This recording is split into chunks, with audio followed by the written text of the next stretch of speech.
કેમ છો? મજામાં? સુવાક્યની દુનિયામાં, સુવિચારની દુનિયામાં આપનું સ્વાગત છે. મારા દોસ્તો, મારા મિત્રો એવું કહેવાય છે કે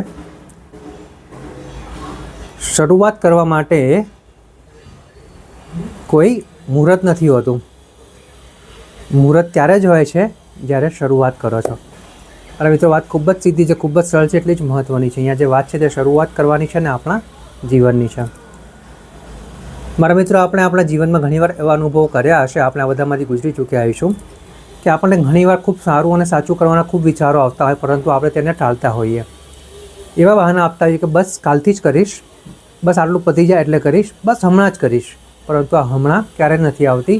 જે આવે છે અત્યારે ને અત્યારે જ આવે છે. શરૂઆત કરો ત્યારથી જ થાય છે. મારા મિત્રો, વાત ફક્ત એટલી જ છે, જ્યારે કંઈ સારું અને સાચું કરવાનો વિચાર દિમાગમાં આવે છે, મનમાં આવે છે, તો તેની ઉપર કાર્ય કરવું ખૂબ જ જરૂરી છે. તેને ટાળવું જરૂરી નથી. જો ટાળતા રહીશું તો શરૂઆત ક્યારેય નહીં થાય. એટલે વાત ફક્ત એટલી જ છે કે જ્યારે શરૂઆત કરવાનો વિચાર આવે છે અને શરૂ કરી દો છો તો બસ આટલું જ કાફી છે. બસ આટલું કરી શકીએ તો બીજું કંઈ જરૂર જ નથી. પછી તમે વાયદા પણ નહીં કરો અને જે કરશો અત્યારે જ કરશો.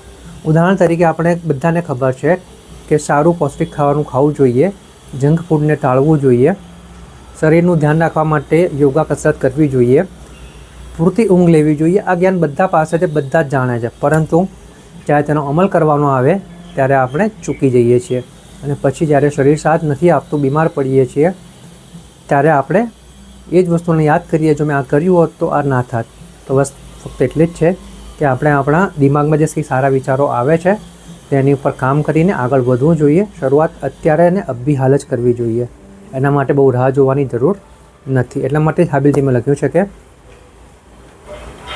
શરૂઆત કરવા માટે એટલું જ કાફી છે કે આજે જ શરૂ કરો. બસ આટલું કરીશું તો ચોક્કસ જ આપણે આપણા લક્ષ્ય સુધી સંતોષપૂર્વક ખુશીથી પહોંચી શકીશું. બસ આટલું કરવાનું છે અને આગળ વધવાનું છે. Thank you.